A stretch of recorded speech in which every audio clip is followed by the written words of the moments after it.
Dad's Army, the iconic British sitcom that ran from 1968 to 1977, remains one of the most cherished TV shows in British history. Created by Jimmy Perry and David Croft, the series portrays the fictional Walmington-on-Sea Home Guard, a group of amateur soldiers tasked with defending Britain during World War II.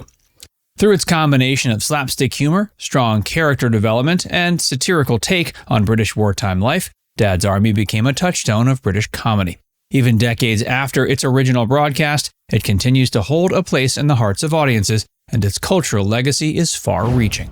And we loved that week because for a whole week we got a comfortable uniform. That was the only time we had a comfortable These shoes are terrible. Go on, you can stop if you want. In the whole of the run. Yeah. Now, you were surrounded, you mentioned two of your colleagues there, I mean, Arthur Lowe being one of them, obviously a very good, fine actor that he was, but because he was very much an old pro and you were sort of a mere youngie when you were there at Dad's Army, did you get some sort of stern advice from the old showbiz legends? At its core, Dad's Army is a sitcom about a group of elderly or physically unfit men in the fictional seaside town of Walmington-on-Sea, who are too old, too young, or ineligible for regular Army service during World War II. They're tasked with forming the Home Guard, a defense force set up to protect Britain from a potential German invasion. While many of them are far from military heroes, their loyalty to the country and each other forms the heart of the show. The popularity of Dad's Army can be attributed to several factors. First and foremost was its sharp writing. Perry and Croft, both veterans of British comedy, used the sitcom format to explore the daily life and struggles of ordinary people during extraordinary times. At a time when Britain was still recovering from the aftermath of World War II, Dad's Army resonated with audiences, drawing on a sense of nostalgia for the war years while maintaining a light, comedic tone. The show's characters were another key reason for its widespread appeal. The diverse personalities of the Walmington-on-Sea Home Guard soldiers created a dynamic ensemble that could easily be described as an all-star cast. Arthur Lowe, who played the pompous and self-important Captain Mainwaring, became the show's central character. His role as the officious, often bumbling leader who constantly clashed with his second-in-command, Sergeant Wilson, played by John LeMessurier, provided much of the show's comedy. Despite Mainwaring's tendency to overestimate his own importance, he was ultimately a well-meaning character. His relationship with Wilson, who was more laid-back and calm, was central to the show's dynamics. The humor arose not just from the awkwardness of Mainwaring's authority, but also from his inability to admit his own failings, a trait that endeared him to audiences.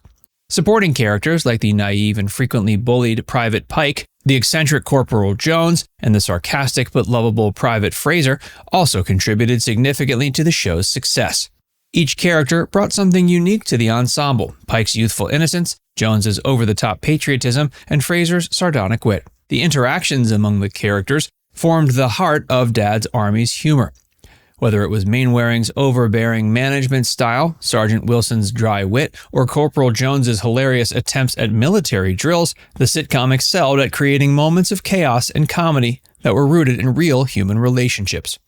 Another factor contributing to Dad's Army's popularity was its reflection of core British values. The show often emphasized themes of duty, loyalty, and camaraderie, even in the face of adversity. During the era in which the show was broadcast, Britain was still grappling with the effects of the war and the decline of its empire. Dad's Army tapped into a longing for the values associated with wartime Britain: resilience, bravery, and a determination to get on with things despite the odds. The show was also a love letter to a generation that had lived through World War II. It honored the sacrifices and hard work of the men and women who had served on the home front, though in a lighthearted, comedic way. By focusing on the Home Guard, largely composed of men who were too old or too young for regular service, the show gave a voice to the unsung heroes of Britain's defense during the war. The fictionalization of these characters allowed viewers to laugh at their misadventures while also appreciating their contribution to the war effort. Dad's Army became an instant hit upon its release. It ran for 9 series and a total of 80 episodes, becoming one of the most watched programs of its time. Its appeal crossed generational boundaries. While older viewers enjoyed the nostalgia of the war years, younger audiences were drawn to the quirky humor and slapstick comedy. The show consistently pulled in high viewership numbers and was especially popular in its later seasons. The success of Dad's Army wasn't limited to the UK. The series was exported internationally and found an audience in countries like Australia, the US, and New Zealand. In the US, it was initially aired under the title The Home Guard before being rebranded. Part of the show's lasting popularity can be attributed to its frequent reruns. Even after it ended in 1977, Dad's Army continued to be a staple of British television, with the series being repeatedly aired on various channels. This helped keep the show in the public consciousness, introducing new generations of viewers to its humor and heart. And Dad's Army is often seen as a reflection of the way British comedy evolved during the 60s and 70s. The show blended farce with character-driven comedy, and its ensemble cast approach became a model for future sitcoms. It also demonstrated that comedy could handle serious subjects without diminishing their significance, a trait that became central to British sitcoms in the following decades.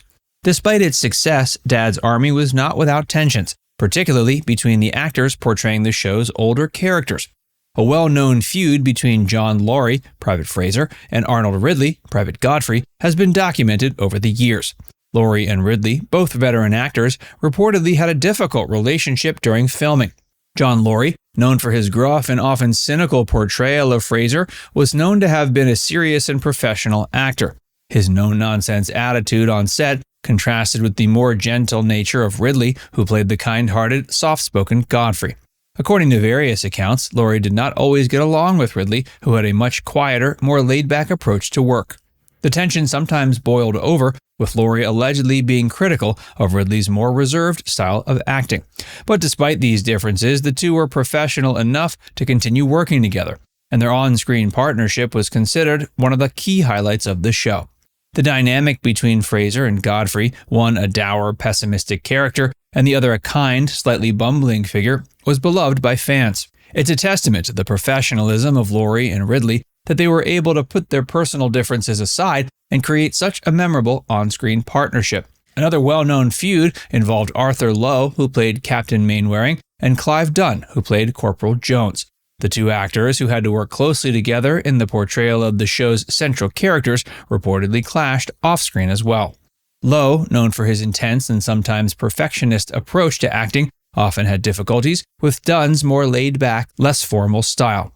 Dunn, for his part, was known for his good-natured demeanor and his tendency to improvise and go off-script. This created friction between him and Lowe, who was a stickler for staying true to the script. The tensions were often attributed to their contrasting personalities.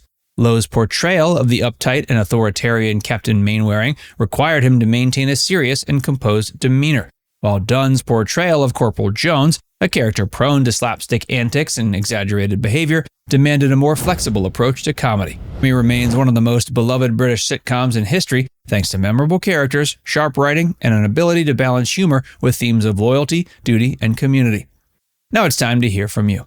Do you think the legacy of Dad's Army lives on? Let us know in the comments section below.